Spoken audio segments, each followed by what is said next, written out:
Hey guys, so this is Dr. Sara. I'm Dr. Dawne. And today we are making a video to try and step away from the technique and the treatment and the rehab videos and trying to teach you the stuff, and get more into talking about us, talking about why we do what we do, why we love doing what we're doing, and why we choose the treatment approach that we do and the content that we decide to put out there for you guys. So this is kind of more just get to know us on a different level. Get to know your doctors and kind of figure out if we're a good fit for you before you even step in the office. Absolutely. So it's just going to be a conversation between the two of us. We're just going to kind of ask each other some questions and see where the conversation flows. So, Sara, where are we starting today? I think we wanted to start with the philosophy of like how we treat and why we do what we do. Okay. So let's start with that one. Okay. So how do you treat? If somebody walked in or somebody got to know you, you told them you're a chiropractor. Oh, so you just crack backs, huh?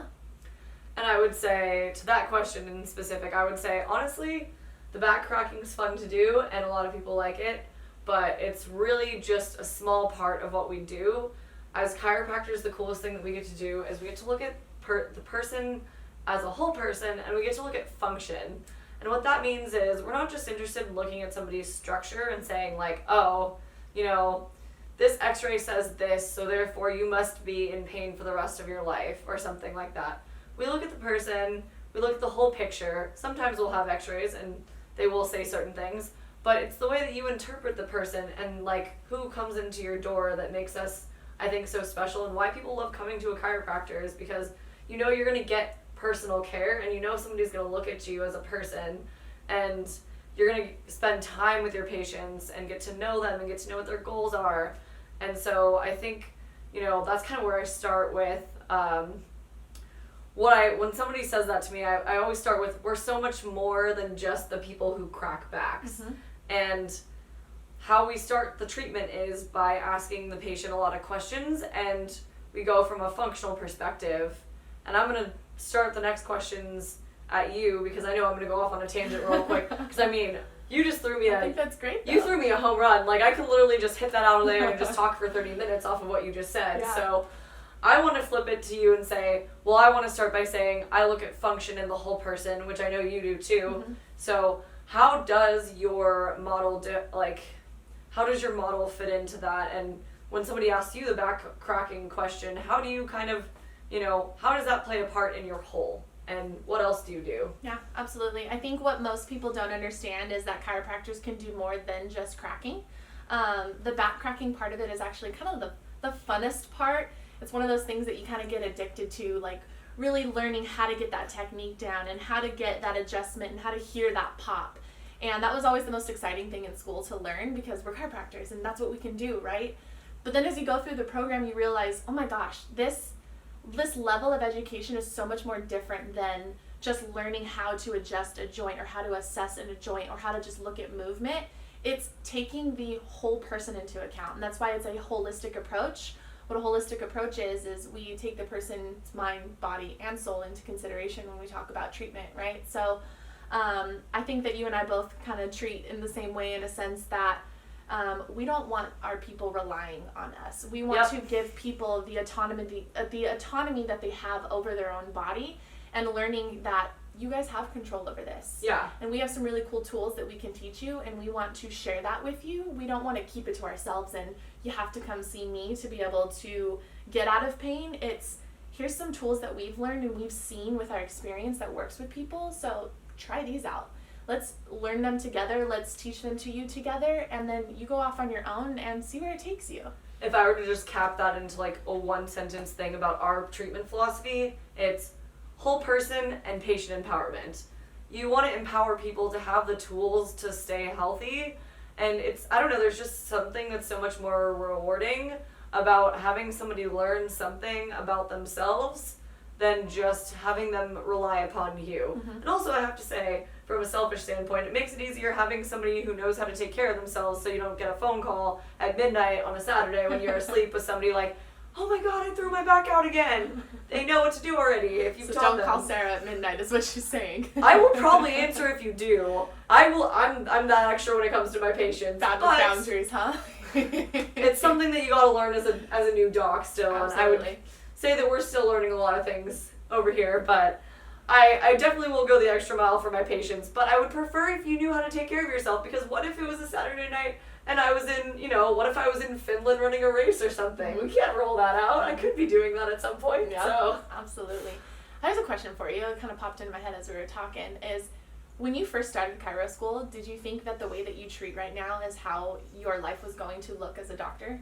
Not at all. What did you envision at first? So I come from a background that's rooted in a lot of different chiro techniques that are very different. I was exposed to a lot of different techniques as a kid, and we were in a very we lived in kind of like more of a natural household, in which I would say, like, with my family, when we got sick, it was like, okay, go eat healthy, sleep a lot, drink your water, take your vitamins.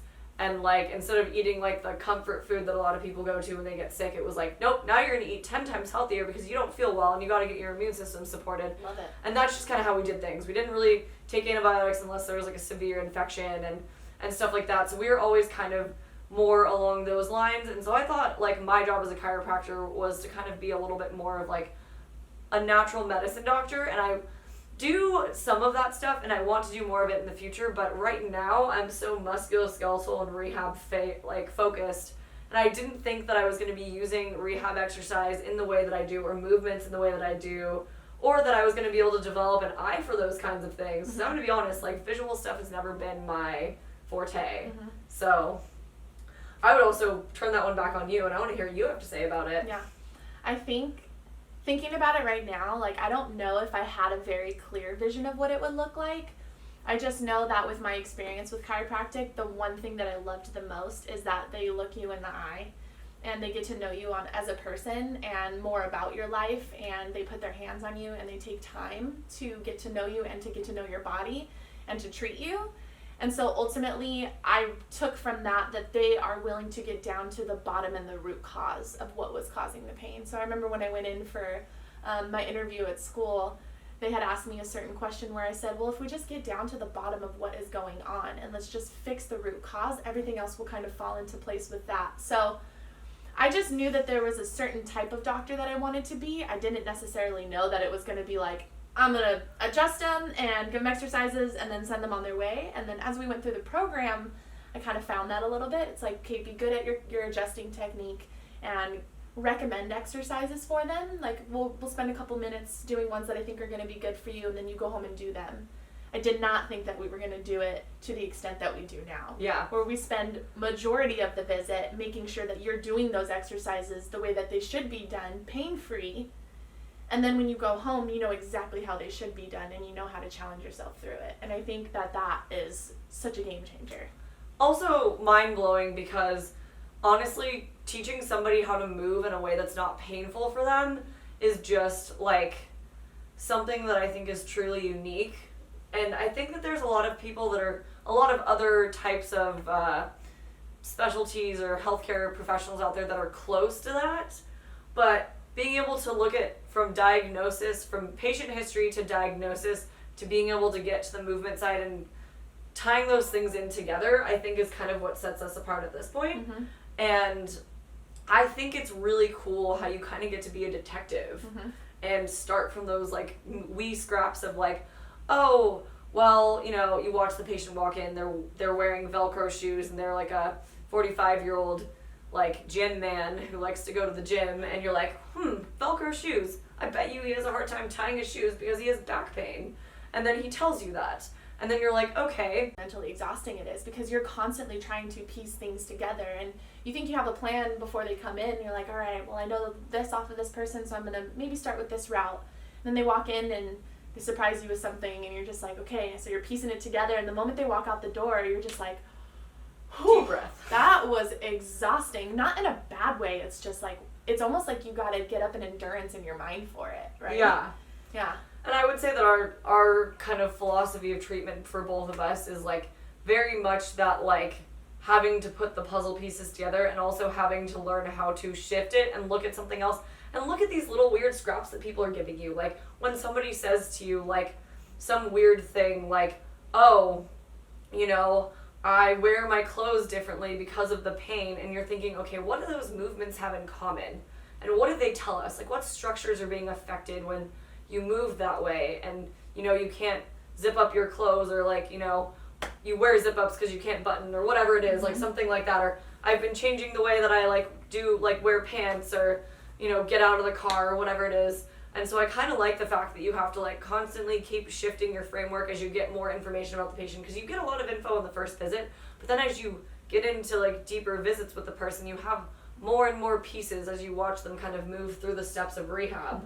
And also it's kind of cool that we both share like the similar steps of rehab philosophy.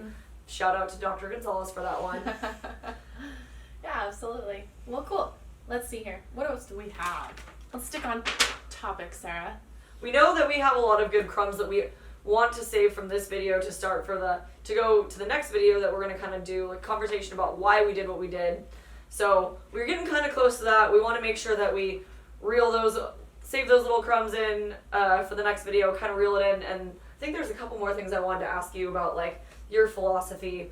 But if you wanted to kind of tie your philosophy up into like a couple short sentences to tell people, like, you know, if people are like, what do you do, or what makes you special, or what do you think is like the keystone of what you do besides the whole person, patient empowerment, like the actual physical things that you do with patients, not the like, you know, we're going to talk about like themes here, like actual physical ways that you approach a patient. How would you explain it to somebody? Like, what's your elevator pitch? Interesting. Caught me off guard on that one. Okay, so if somebody, so kind of like what I asked you in the beginning, like if someone came to me, like, what do you do? Because I don't think we finished that one. Okay, gotcha. So, yes, we adjust. Do you want to start with that? I feel like I have the same speech that I do all the time, because it's like on the phone and people will call and be like, oh, is this a chiropractic office? And I'm like, yeah. And they're like, great, I want to come in for an adjustment. And I'm like, okay, well, let me give you a little bit of an overview of what we do, though. So that's kind of where my elevator speech would start. But if you want to come in for an adjustment and maybe some soft tissue, some people don't know what soft tissue means when I say that, any forms of massage. So we can do like an effleurage massage, we can do a pin and stretch, we can use instruments, instrument assisted soft tissue mobilization, all kinds of stuff like that you get in some chiropractic offices, but as well as the adjustment, then we can absolutely do that for you. But the first and most important thing is you come in, we're going to do a history and an examination to make sure that that one is safe for you, and two, we deem it necessary for your recovery. I've had people where they come in, they tell me something, and then I go adjust the joint and it actually feels worse.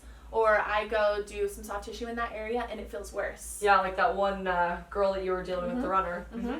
So we need to make sure that with what we find in your examination and your history, that's going to be safe enough for you. And we can discuss, it's always a brainstorming thing too. It's not, I'm your doctor and I tell you what to do. It's, how do you feel about this? How do you feel about taking this route? And we kind of brainstorm together, but ultimately we want to then, the end goal is get you to a point where you don't have to rely on the hands-on work. It's getting you to a point where you feel better and you feel good enough where we are now challenging your body to a point where we're challenging it where you're out of pain. So we're getting you to a rehab route. And I think that's the hardest part, is once you get people out of pain, they don't stick around any longer because they're like, great. Yeah, and it's understandable, and we never really take it personally. We understand it's like, you're out of pain, so like, why do you need us anymore? But also it's like, we genuinely are people who are so focused on like patient outcomes and really wanting to make sure that we do the best that we can. We also often have conversations about how we're a little too perfectionistic at times as young docs. But it's really the idea that you want to be at your highest function, and we want to send somebody out of the, like, when we let somebody go and tell them like, you're done, you know, you can come back if you want to, but you don't need us anymore. Like, we want to send them off knowing that they're going to go out into the world and they're going to do well. It's like a source of pride, but it's also just like, you want to make sure you did the full job. And so once you get out of pain, we do want to make sure that we have the movement, like quality down. There's a word that I was trying to think of. It sounds like compensation. Movement something. I don't know. I'll think of it.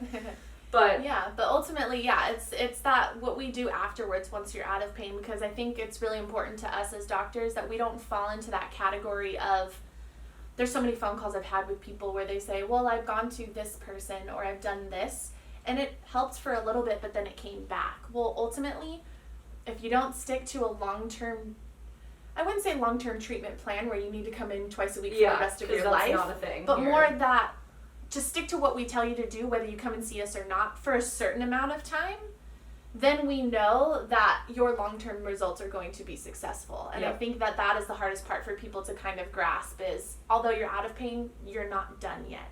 We need to make sure that your body has been challenged and has adapted to that it can now tolerate some of the things that you're going to go out and do in the world without pain, if that makes sense. Yeah.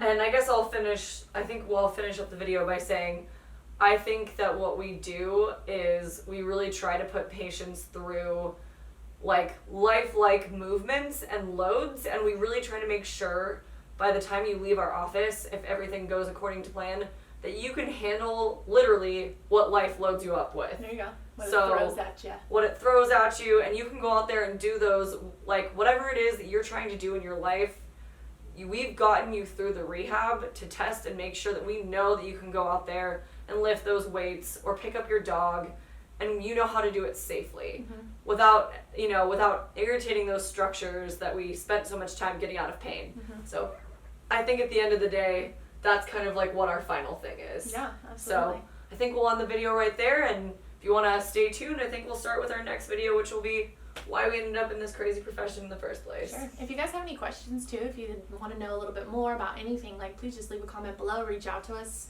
We'd love to answer any questions that you guys have. And if you're potentially somebody who's looking to come into this field or into the healthcare field at all, we are an absolute good resource for you guys. We've just gotten through school and we're first year docs, so we have a lot of clarity at this point. Yeah.